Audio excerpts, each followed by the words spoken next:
Oi pessoal, como é que vocês estão? Que bom que você está aí conosco na nossa segunda ministração, nessa nossa jornada de Sua Saúde Importa, Viva uma Vida Saudável. Na última ministração nós falamos sobre a importância de você zelar pelo templo do Espírito Santo, né? Você é a casa, você é home do Espírito Santo, então lembre disso. E hoje nós vamos avançar aí para a nossa segunda ministração, lembrando, se você ainda não fez o seu devocional, se você não decidiu ainda qual é o seu exercício físico e se você ainda não começou o seu desafio, comece. Se você já começou, ótimo, permaneça firme. Semana que passou, nós tivemos como desafio pessoal bebermos 2 litros d'água por dia. E nessa próxima semana agora, o nosso desafio é eliminar o máximo que nós pudermos alimentos industrializados. Esse é o nosso grande desafio dessa semana que nós vamos entrar agora. E hoje nós vamos falar sobre comer bem não é comer demais. Lembre, o apóstolo João falando, eu oro para que você tenha boa saúde e que tudo corra bem, assim como vai bem a sua alma. Então lembre, saúde é um assunto bíblico, um assunto espiritual.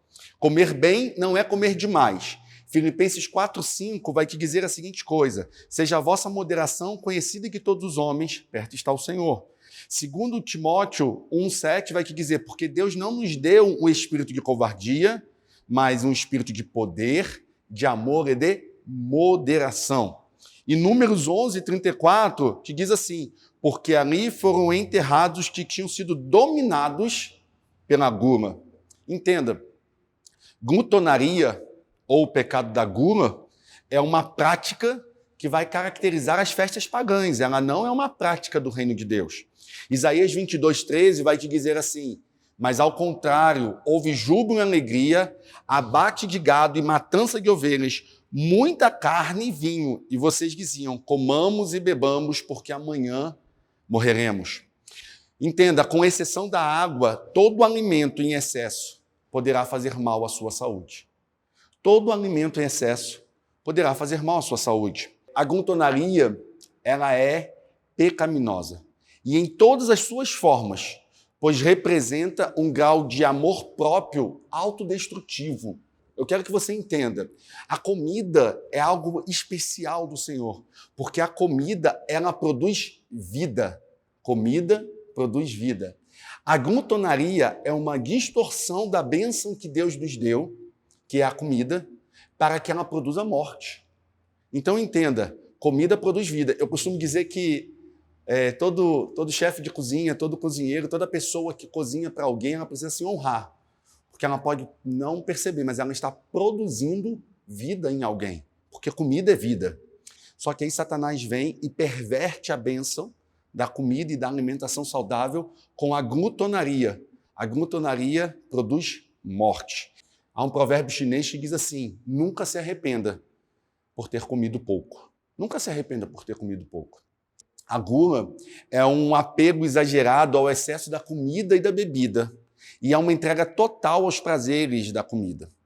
Quando no passado a gula foi listada como um dos 7 pecados capitais, porque no tempo da monarquia os reis eram gordos, glutões, e eles comiam muito e eles desejavam muito isso. E os seus convidados tinham que se esbanjar em banquetes, né, reais. Certamente era uma comida muito pesada. E isso fica claro quando a gente lê um livro de Daniel, do profeta Daniel, e ele diz que ele se absteve de comer e essa atitude dele agradou a Deus. Olha o que diz Daniel 1:8. Daniel, contudo, decidiu não se tornar impuro com a comida e com o vinho do rei. E pediu ao chefe dos oficiais permissão para se abster deles. Então, entenda, a maior motivação para você viver com o peso correto não é a sua estética, mas a sua saúde. E essa campanha, essa jornada, não se trata de você perder peso, mas sim de você ganhar saúde e honrar o templo do Espírito Santo. É muito impressionante hoje que nós vemos livros de dietas e de receitas serem vendidos mais do que a própria Bíblia. Eu preciso dizer que essa mensagem de hoje, que nós vamos pregar agora, não é uma mensagem para os obesos, por causa do devido excesso de alimentação dele. Não. Essa mensagem é para todos, e eu creio que Deus tem uma mensagem para todos aqui. Porque você pode pecar por conta da glutonaria em 4 formas: comendo demais, bebendo demais, gastando demais ou sendo impulsivo demais. Todos nós hoje vamos ouvir algo do Senhor e todos nós temos algo a aprender. Porque Isaías 55, verso de número 2 diz: escutem-me, e comam o que é bom. Antes de avançarmos, eu quero orar contigo nesse momento. Papai, que essa ministração de hoje, Senhor Deus, traga sobre teus filhos a beleza da graça, Senhor Deus, de receber vida através da comida. Pai, em nome de Jesus, que cada palavra aqui ministrada, Senhor Deus, seja como um bálsamo sobre os corações dos teus filhos e que eles recebam, Senhor Deus, graça e vida e força para colocar tudo isso em prática, em nome de Jesus. Amém. Amados, você que está me ouvindo, eu tenho certeza que esse nosso grupo hoje se divide em 4 partes. Aqueles que nunca tiveram problema em comer demais, porque sempre comeram pouco. Ou aqueles que por vezes exageraram e se sentiram envergonhados por isso. Ou aqueles que estão sofrendo os efeitos diretos por conviverem de perto com pessoas que são glutões. E, por fim, os que ouvem esta mensagem terão um grande impacto por ser este seu maior pecado e desejam mudar de vida. Então, entenda, comer demais pode ser uma doença emocional. Comer demais pode ser uma fuga. E comer demais é um pecado. Então, entenda, comer demais nem sempre é uma doença emocional, mas pode ser uma doença emocional. Comer demais nem sempre é uma fuga, mas pode ser uma fuga. Mas, inevitavelmente, comer demais é pecado, porque comer demais é morte, é viver em morte. Esse mau hábito ou esse pecado precisa ser tratado na causa, porque ele pode ser apenas uma reação de alguma coisa. Mas também, entenda, existe o falso magro, que é aquele cara que ele pode até estar magro, mas ele está doente por não se alimentar direito. A saúde está no equilíbrio entre você comer bem, nem comer de mais e nem de menos. De mais ou de menos sempre vai gerar problema. Então entenda, comer não por subsistência ou um prazer ou por um excesso de prazer, isso é gula. Gula é comer, não para que você receba vida, mas comer pelo excesso, pelo prazer, pelo simples prazer incontrolável e pecaminoso de satisfazer o estômago. Se isso está na tua vida e você come sem se importar com as consequências, eu preciso dizer que você é um glutão. Você comete o pecado de glutonaria quando você come com uma avidez voraz e não se preocupa com as consequências daquilo. Então você precisa saber que, além de falta de educação, comer demais é pecado. Gula é, em seu sentido mais usual, o desejo incontrolável por comida. Porém, esse termo dá também margem para outras interpretações. Tem pessoas que têm a glutonaria não pela comida, mas por compras. Tem a glutonaria, a gula, por usar, por possuir. Então, eu posso te dizer que gula, ela é controlada pela virtude da temperança cristã.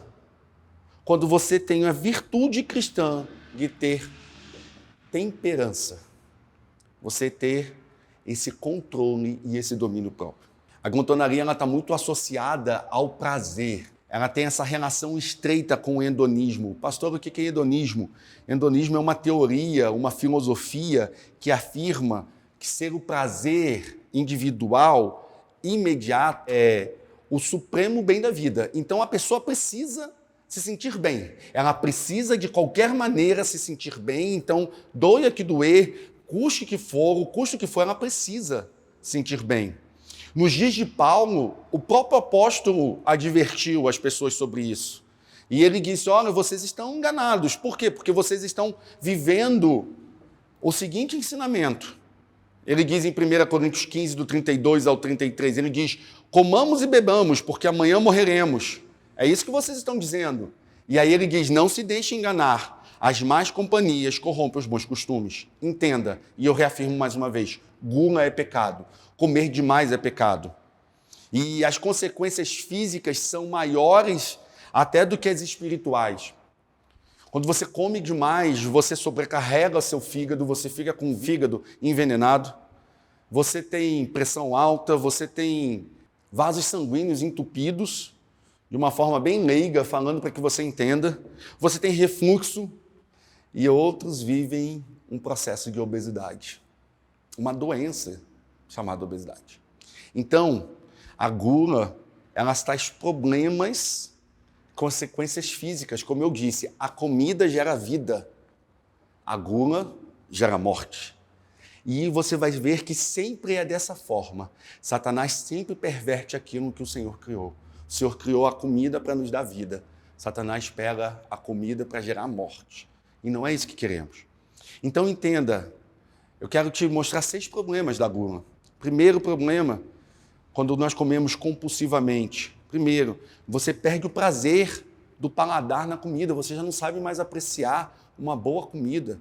Não que faz a diferença que você está comendo um pouquinho, uma comida de qualidade, ou você está comendo algo qualquer, contanto que seja em excesso. A refeição, ela fez para ser apreciada.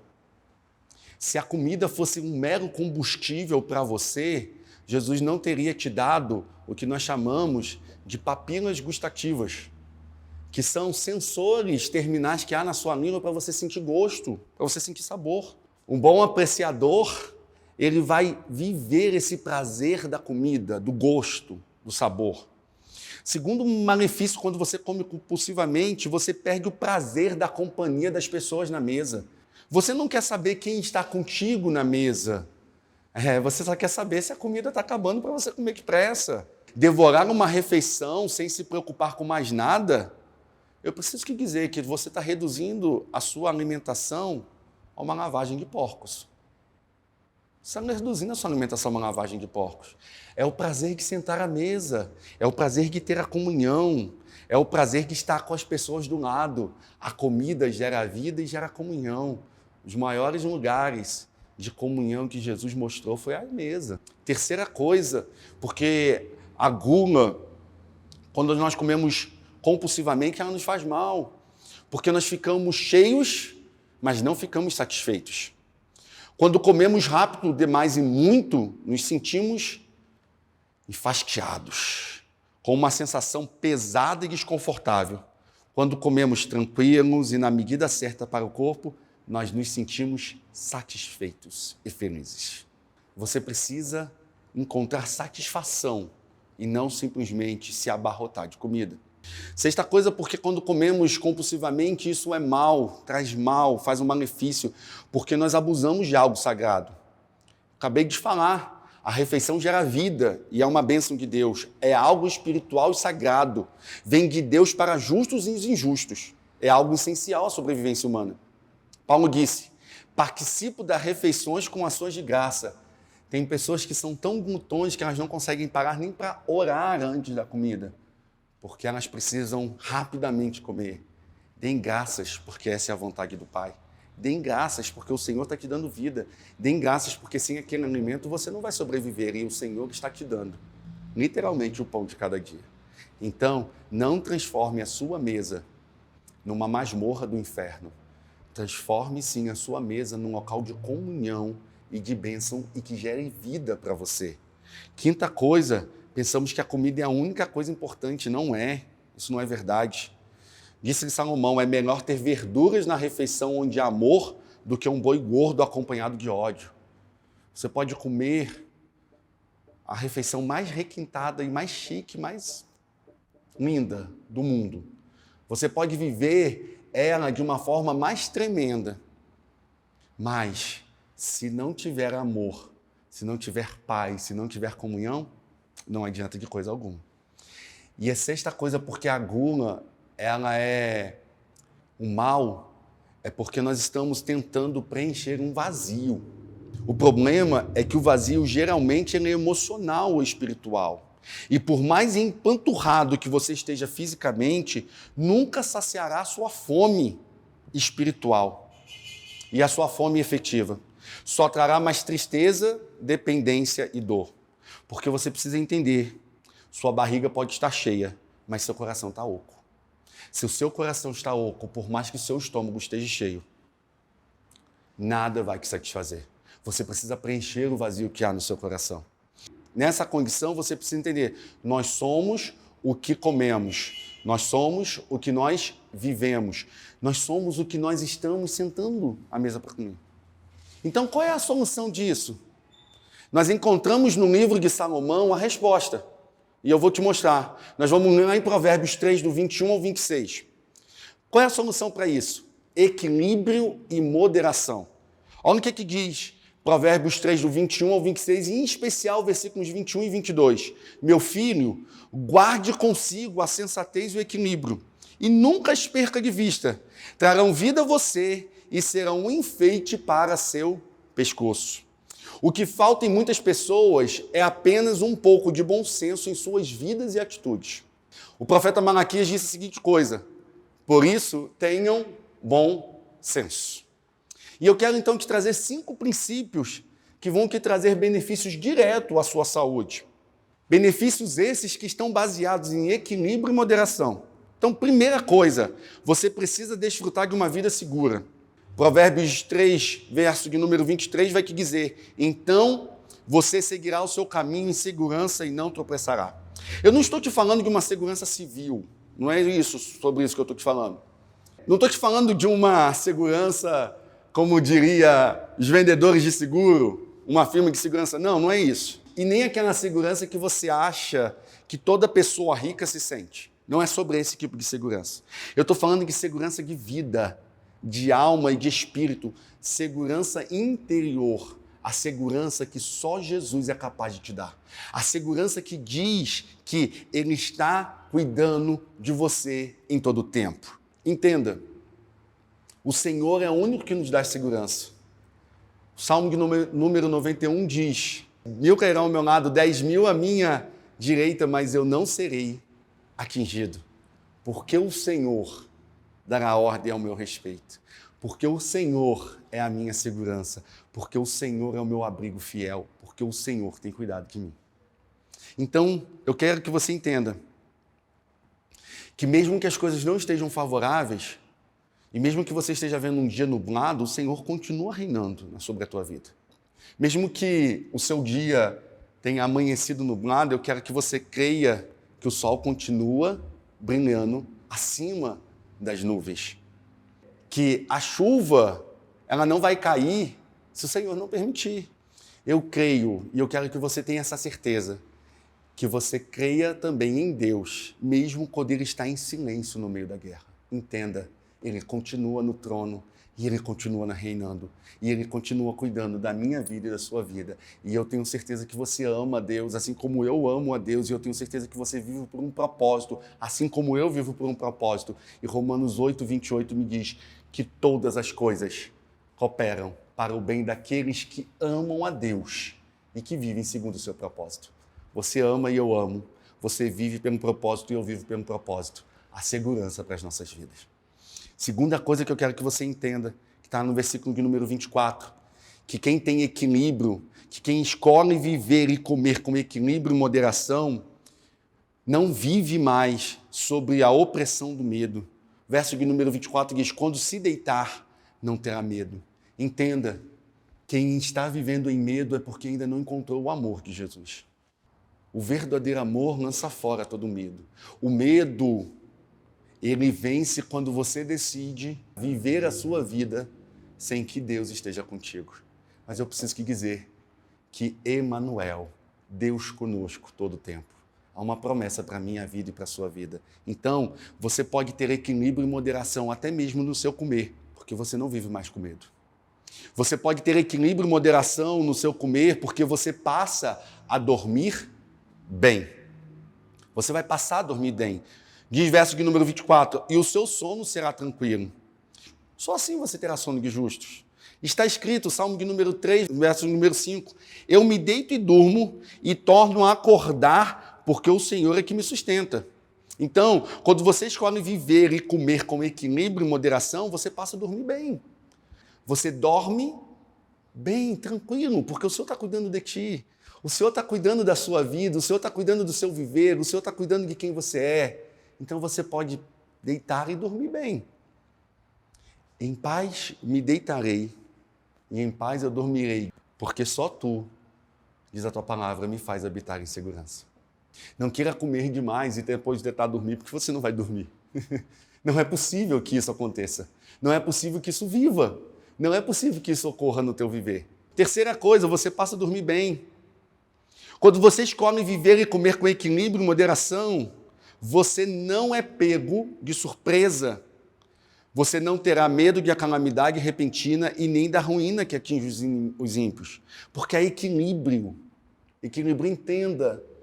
Nós estamos falando hoje sobre comer demais não é comer bem. E eu quero que você entenda, se não há um equilíbrio para que você coma direito, automaticamente a sua vida está desregulada. E se a sua vida está desregulada, você é pego de surpresa todo o tempo. Você é pego de surpresa. Eu estou te mostrando que se você come por um péssimo hábito de comer demais, simplesmente porque você tem esse péssimo hábito, deixe esse péssimo hábito. Mas se você come demais porque há um desequilíbrio na sua vida, você precisa tratar esse desequilíbrio. Esse desequilíbrio vem porque você não tem, às vezes, a certeza que Deus está no controle de todas as coisas. Quando você tem essa certeza, você não é pego de surpresa, você não é pego desprevenido, porque Deus está guardando a tua vida. Então, quinto e último ponto, você não se deixa seduzir por tentações quando você vive uma vida equilibrada. Quando você vive uma vida que um viver e um comer equilibrado, você não se deixa seduzir por tentações. Versículo de número 26 diz, pois o Senhor será a sua segurança e impedirá de cair em armadilha. Você deseja viver dessa forma? É possível você viver dessa forma, sem que você caia em tentações, em que você seja seduzido por tentações. 1 Timóteo 2, versículo número 15 diz, se permanecerem na fé, no amor e na santidade, com bom senso, você viverá essa vida possível, que é de não cair em tentação. Então, meu amado, eu quero que você entenda. Eu quero que você entenda que comer demais é pecado. Eu quero que você entenda que comer é vida, comer demais é morte. Eu quero que você tenha isso na sua vivência. Aí você vai me perguntar, pastor, mas como eu faço para que meus filhos, por exemplo, não comam demais? Para que meus filhos não comam porcaria? Simples. Basta você não comprar porcaria para sua casa. Como é que você pode não comer demais? Se você tem esse mau hábito, se isso for um mau hábito, peça pessoas que possam tocar no seu coração para te ajudar com isso e falar com você, cara, vamos comer menos, vamos nos controlar nisso aqui. Talvez seja sua esposa, seu esposo, talvez seja seus filhos, talvez seja um amigo. Use dessa forma. Pastor, eu não como demais por um mau hábito, eu sinto que há um vazio no meu coração, como você falou na mensagem. Então, nesse contexto, eu quero que você entenda que você precisa chamar por Jesus e pedir cura. Qual é o seu vazio? É um vazio de paternidade? É uma decepção? O que é que você hoje está vivendo? Seja o que for, eu preciso te dizer, Jesus tem solução para isso. Eu não sei qual é o problema que você possa estar vivendo, mas eu sei qual é a solução. A solução é Jesus. Então você pode chamar Jesus, porque Ele está pronto para te ajudar e Ele está pronto para fazer sobre a tua vida. Então, mais uma vez eu digo, comer demais é pecado. Gula é pecado. Então, como diz 1 Coríntios 15, 34, como justos, recuperem o bom senso e parem de pecar, pois alguns há que não têm o conhecimento de Deus. Então, se você está pecando, decida hoje não pecar mais. Decida hoje. E se você precisa de ajuda, porque você sente falta de algo e você transfere isso à comida ou a alguma compulsividade, eu quero te convidar a você a orar em Jesus e a orar para que Jesus traga cura sobre isso. E se você precisar, se você for da Indizas ou estiver próximo e desejar, você pode me procurar, pode procurar o time de pastores e de ministros dessa casa, nós estamos prontos a te ajudar. Se você estiver longe e estiver assistindo essa ministração, Procure alguém que possa te ajudar, algum pastor que possa ministrar sobre a tua vida, algum líder, alguma pastora, alguém que possa tocar no teu coração e ministrar. Mas não se mova por um vazio, mas se mova por um propósito. Não se mova por uma necessidade, se mova pelo amor de Jesus. Fique com essas palavras e entenda, a gula é o pecado geral, faz mal à nossa vida, à nossa saúde e ao nosso espírito. Mas Jesus veio para que a gente tenha uma vida e uma vida abundante. Eu quero orar por você. Pai, em nome de Jesus, eu quero te pedir, Senhor, que essas palavras, Senhor Deus, produzam vida no coração dessas pessoas. E que cada um, Senhor Deus, que tenha ouvido, Senhor Deus, essa palavra, e como diz a tua doce palavra, Senhor Deus, que ela seja alimento agora, Senhor Deus, e que de fato ela produza vida em todos aqueles que estão ouvindo e sendo ministrados. Pai, que todo pecado de cura, Senhor Deus, não ache mais espaço, Senhor Deus, na vida, Senhor Deus, de teus filhos, Senhor Deus, mas que em nome de Jesus eles vençam esse mau hábito e eles vençam esse pecado. Espírito Santo, eu quero te pedir, se há algum vazio e que as pessoas que estão recebendo essa ministração estão transportando agora, Senhor Deus, para a comida, eu quero te pedir que haja cura, que haja ministração, que haja, Senhor Deus, um tratar do teu Santo Espírito e o que era vazio, Senhor Deus, seja cheio agora da tua presença e da tua plenitude. Pai, eu oro pelos teus filhos para que eles sejam satisfeitos, saciados e supridos em ti e por ti. Eu oro em nome de Jesus. Amém. Amados, que Deus possa te abençoar. Próxima ministração nós vamos falar sobre cuidado com os ataques ao seu coração. Continue acompanhando as ministrações, continue fazendo seus exercícios, continue gerando vida em você e se alimentando de forma saudável, porque essa é a vontade do Pai. Deus te abençoe e até a próxima, em nome de Jesus.